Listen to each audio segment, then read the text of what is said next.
Has the Drake versus Kendrick Lamar rap beef come to a head in the worst way possible? Before Wednesday, I was ready to say that this viral rap beef was never going to end up in a courtroom. And then this hit the headlines. But as a legal professional, I can't traffic in rumors. So let's take a hard look at the real facts and the accusations of the Drake and Kendrick Lamar rap beef. Do you think there's a case for defamation? Drop your pro se opinion down below and keep watching to find out if you and I agree. So this beef reportedly goes back over 10 years with a diss from Lamar claiming he wanted to murder many prominent rappers, Drake among them. There have been a few hits and jabs since then, but the fire was really reignited in late March with Lamar's feature on Future and Metro Boomin's Like That, in which he states that there are no big three, just Big Me. Not me, him, Kendrick. This is a reference to J. Cole's claim in an October track that the big three in the industry are himself, Drake, and Lamar. From then on, there have been 8 more singles dropped, each with more accusations from both sides, and some of them are pretty dark. Lamar kicks things off by calling Drake a scam artist in his track Euphoria, with Drake hitting back in Family Matters by alleging that Kendrick Lamar physically abuses his fiancée, Whitney Alford. Lamar then dropped Meet the Grahams, in which he accuses Drake of using Ozempic and having an 11-year-old daughter whom he is hiding from the public, which wouldn't be the first time Drake is pushed into public fatherhood by rap beef. On the same track, Kendrick Lamar likens Drake to convicted sex abuser Harvey Weinstein and claims Drake keeps sex offenders on a monthly allowance on his record label OVO. Lamar then doubled down by dropping Not Like Us, in which he references past grooming allegations against Drake. Drake, of course, has denied all of these allegations. Keep in mind these disses or allegations have been made in the span of little over a month, with the last track being dropped on May 6th. Unless somehow one of them released another song in the short time that elapsed from when we prepared and filmed this video and when we uploaded it, which is a non-zero chance. So with a little time to let the words in each track sink in, do we think that either rapper will turn to litigation to resolve their problems?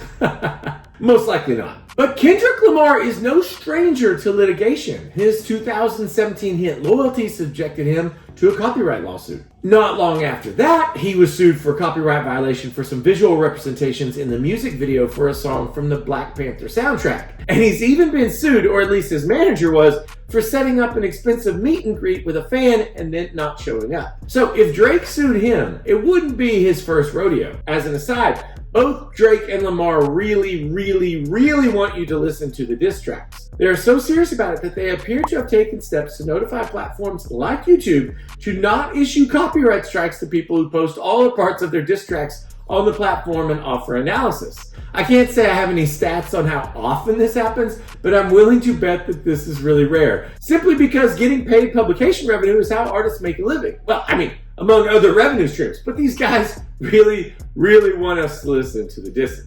But back to the possible litigation. Drake's been sued before. Longtime viewers on this channel might remember that Drake and 21 Savage made, and I can't believe I'm actually saying this, and it actually happened, fake magazine covers to promote an album. And then they were sued by Condé Nast for copyright infringement, which of course it was. And Drake was also sued as a defendant in the Astroworld litigation. But just over a year ago, he successfully moved to have the court drop him from that case. But let's take a look at a possible Drake versus Kendrick Lamar lawsuit and play it out anyway. Now, I've actually gone over the rules for defamation quite recently in my last video, but in case you haven't checked it out yet, go check it out. Go watch it. Seriously, it's a really cool deep dive into Dan Schneider's defamation lawsuit against Quiet on Set, the Max documentary about the toxic and abusive environment behind your favorite childhood show. Here's a quick recap of how the law defines defamation.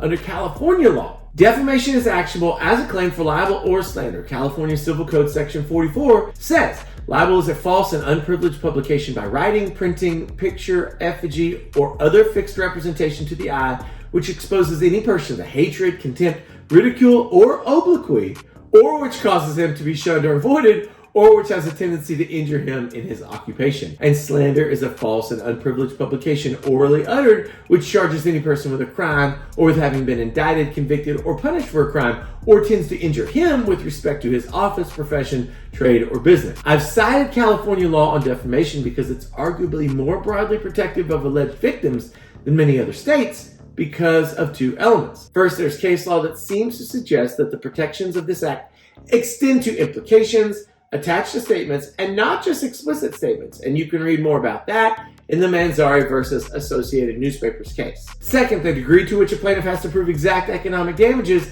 is not difficult to achieve in California as in some other states, meaning even if you can't prove an exact economic harm, like a lost job or a lost contract, you can still recover in some instances. But it doesn't mean with these partially relaxed standards that there are no standards at all. But California is a good place to bring a case like this. And if this sounds familiar, this is what I told you very recently. So, do rap beefs fall under these laws? First of all, I chose California law to analyze here because Drake could sue Kendrick Lamar there, probably, based on Lamar's connections to that state. But I don't think he will, even if he might possibly win, and I want to offer 3 main reasons why. Number 3, both Kendrick Lamar and Drake are a type of person that the law calls a public figure when it comes to analyzing possible defamation. And as you likely know, if you are a public figure, the standard that you must prove as a plaintiff in order to win your defamation case is that the defendant had actual malice as his intent in trying to defame you. You have to prove that the defendant said the defamatory statement with knowledge that it was false or with reckless disregard of whether it was false or not. That's usually a harder standard to meet, especially since you have to prove it by clear and convincing evidence, not just the simple 51% burden of proof that attends most claims. And maybe that alone wouldn't be reason enough for Drake not to sue, but when you combine it with the next reason, it starts to add up. Reason number 2, this is a rap battle. The whole exercise is to insult, inflame, and rhetorically attack your opponent. Most people, all people who listen to this type of music know that it's not necessarily being said because it's true, but instead because it's mean and it rhymes. But mostly because it's mean, but it really does need to rhyme. That's a big part of it.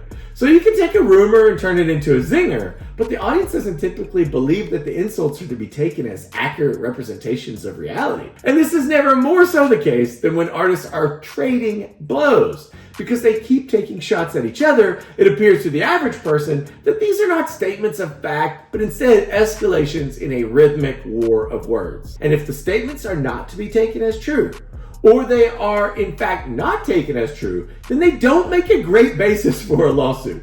Really. The number one reason that neither artist will sue the other for defamation based on this rap battle so far is that the truth is an absolute defense to a claim for defamation. Which means if Lamar accuses Drake of preying on minors and Drake sues him, then Lamar and his lawyers can conduct discovery, which means depositions, subpoenas, document reviews, bank records, security footage, witness interviews, and on and on and on of Drake's entire dating life. That door would be thrown wide open and then taken off its hinges and then burned into ashes. The door would be open forever for Lamar's lawyers to probe in every nook and cranny of Drake's social life for any evidence that Drake had ever had any inappropriate contact of any kind with a minor. And so regardless of whether they find anything, that's just not a place that Drake or any other famous person with an active social life wants to find themselves, especially not when they can just issue yet another diss track, make more money, get more fame, and continue to escalate the nonsense. So for obvious reasons, I never dreamed that this rap beef would escalate into something that ended in a courtroom. It would be social suicide for any rapper to involve lawsuits in what is very much a cultural argument. But then a drive-by shooting at Drake's residence in Toronto made headlines everywhere. While not much is known about the suspects at the time of the filming of this video, everyone's eyes are turning towards the obvious answer. But without more information about the circumstances of the shooting, we just can't speculate whether this has anything to do with Drake's tiff with Lamar. It could be an overeager fan, or it could be completely unrelated. Now, earlier in this video, I asked you to drop your pro se opinion regarding a case for defamation in the comments down below. And I'm sorry to inform you that if you said, yes, there is a case, man, you're probably wrong. But that's okay. I'm going to give you another shot by asking you to drop your thoughts on the drive-by shooting that occurred just a few days ago. Do you think Kendrick Lamar is in any way responsible? Who do you think has won this rap beef so far? Let me know what you think and hit that subscribe button down below. Well, I will drop a diss track about you. But Kendrick, in the music video, so